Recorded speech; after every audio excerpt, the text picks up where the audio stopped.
to introduce myself, I'm the Chief Risk Officer at Orion Resource Partners, and I also chair our ESG committee.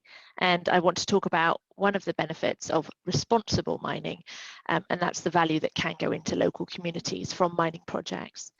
And I should say, for good order's sake, that the views I'm expressing here are my own and not those of Orion. So, as we've talked about, the transition to a low carbon economy requires metals and minerals, and to provide those and the amounts required for the transition and generally for our economy, mining continues to be a necessity. I mean, recycling obviously will play an important and increasing part, but mining is going to be a requirement. I think it's fair enough to say that the mining industry could continually improve as stewards of the environment, and if they don't engage meaningfully and respectfully with their stakeholders, the social impact of mining can be problematic as well. So I would posit that responsible mining is an essential part of a just transition. And just to be clear, there are many examples of not responsible mining or mining not done responsibly. But when it is done responsibly, there can be a significant upside to local communities from mining projects. Those community benefits include the value that goes into the local economy from salaries or from payments to local suppliers and the local economy, and tax revenues also sometimes feed back into the local community directly. And also we find mining companies often provide support for community projects, which can bring additional benefits. I'm going to look at a couple of specific case studies, but there is some work elsewhere sort of supporting this perspective. The University of Chicago did a study in 2016 around the extractives industry, demonstrating increased income and employment areas for communities that were local to operations. So I'm going to provide sort of 3 mini case studies, and I also at the end would like to sort of circle back and look for the indicia of good behaviour in terms of engaging responsibly with the local community, and the sorts of things that I look for as indicative of a responsible miner.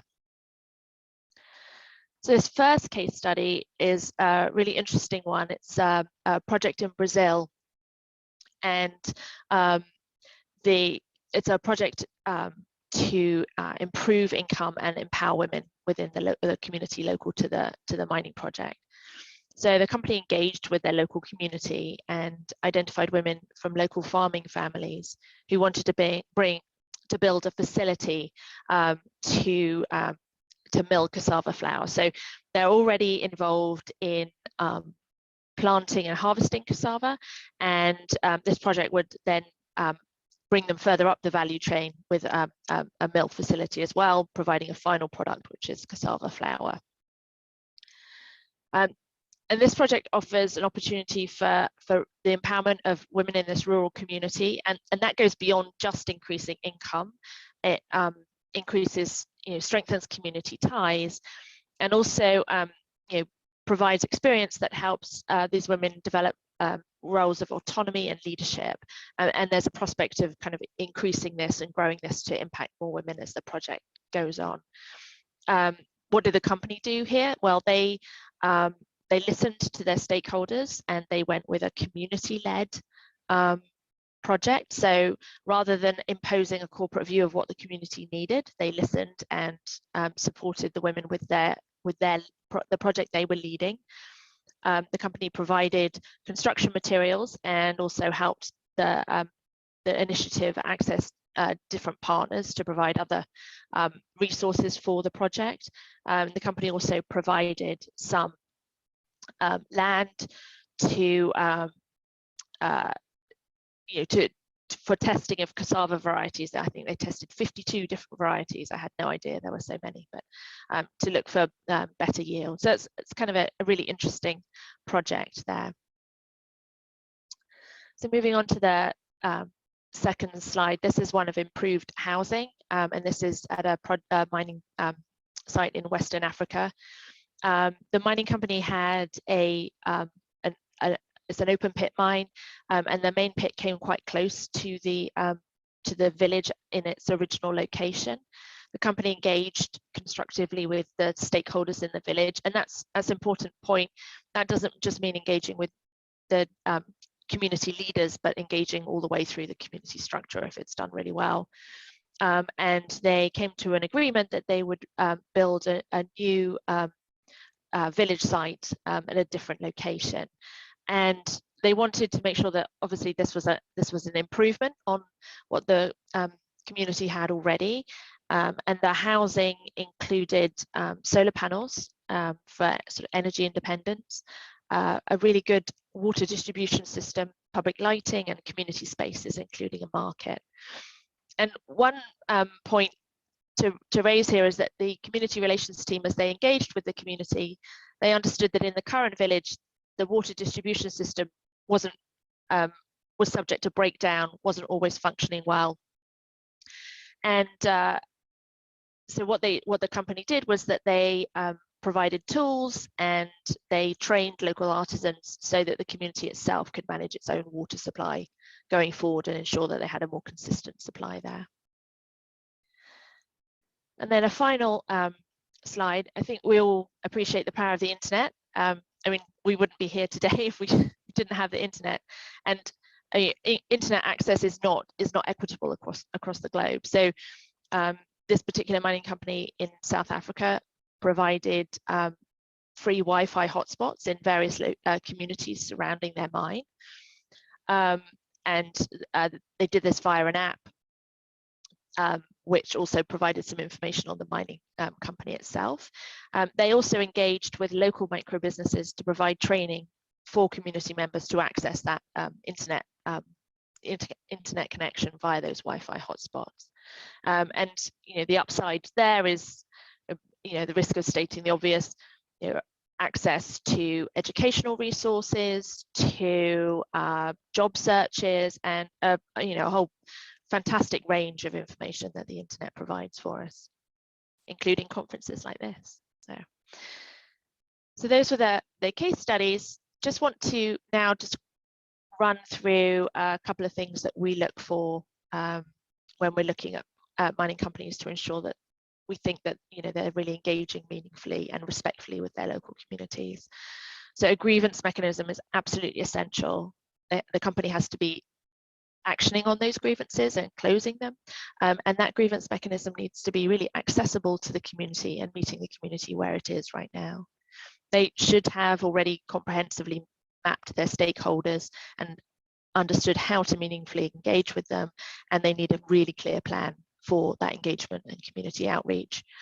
And as I talked about briefly before, community projects really need to be driven by community needs and not dictated by the company's view of what the community might need or what's nice to have. In terms of the structure in the company, I'd look for an ESG team that reports directly to senior management, that has relevant experience, that they've done risk mapping, they have an environmental and social management system, and they have a plan to continuously improve. And I'd also look for really strong and transparent disclosures as well. I think that's really very important. So that's what I wanted to talk about here in the presentation. So now a space for some questions. Awesome. Thank you so much for that, Kirsten. Massive round of applause for Kirsten, everyone. Brilliant. And thank you for those case studies, because I think it's through those case studies that it really makes it tangible and real for us. So first question from myself, if I may, of that list of blue boxes effectively you had, so ESG team that are actually knowledgeable about what they're looking at, reporting directly to management, the risk mapping, etc. How often do you see that being a reality?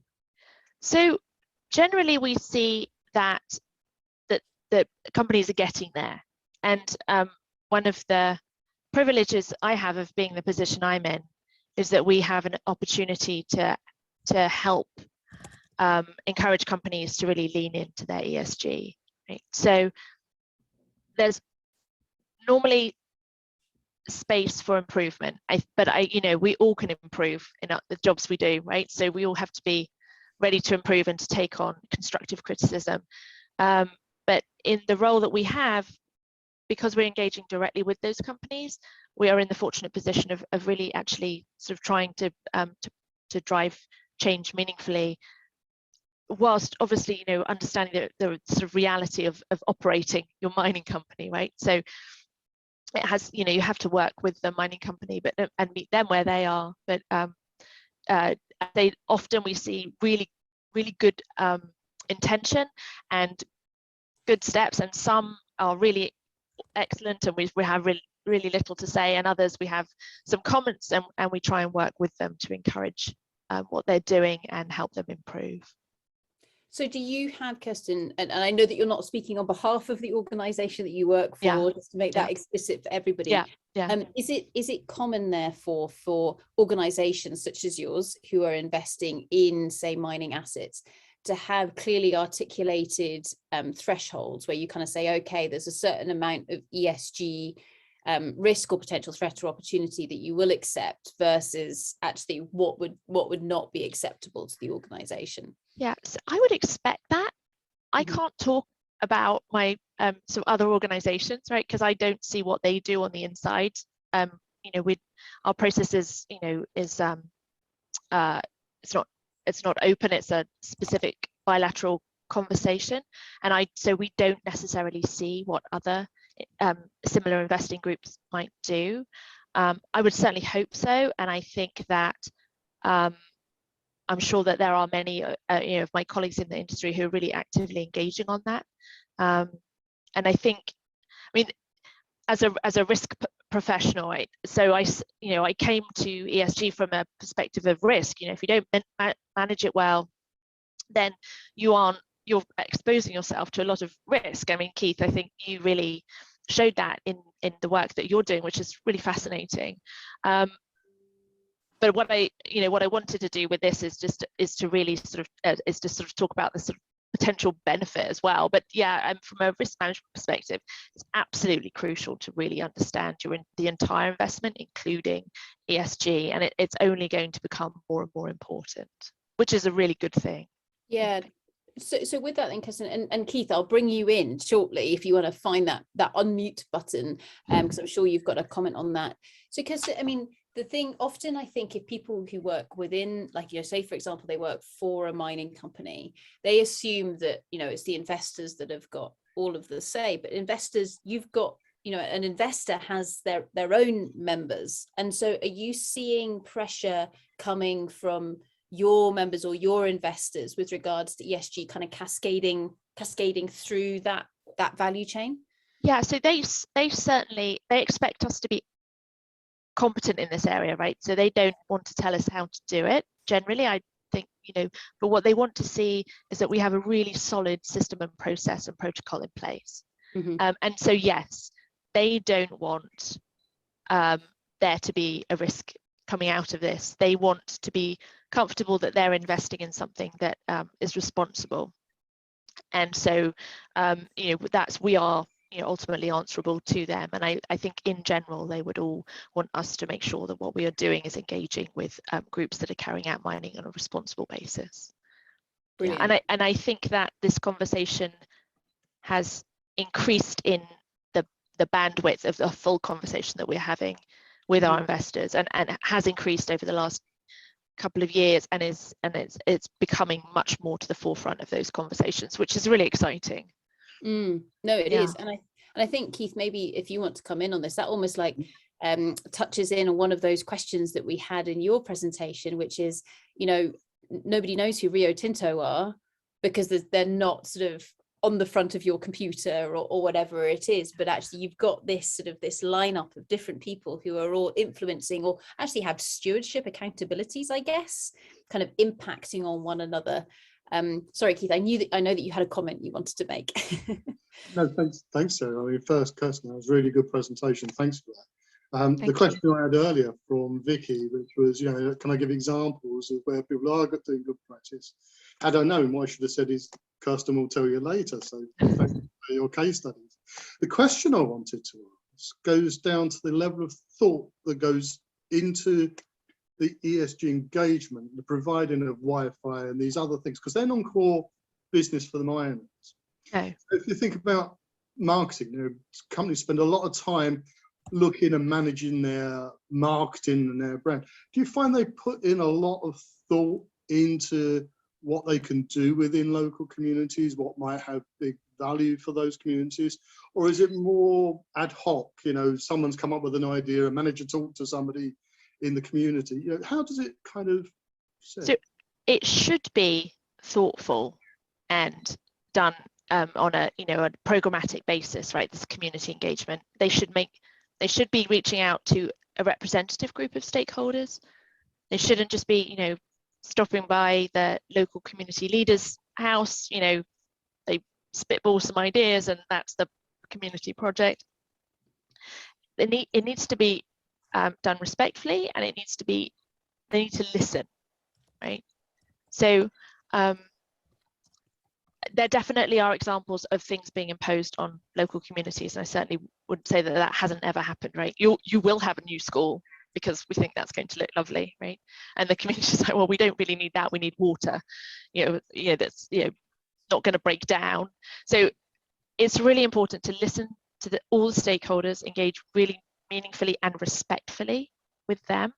And you know, the Brazil case study with the women's you know, initiative for the cassava flour, the company there, you know, went with something that was really driven by the community and a request from women in that community, which I think is really, you know, the way it needs to be done. So it can be done top down, but that's not the best way to do it. The best way is to really engage with the community, you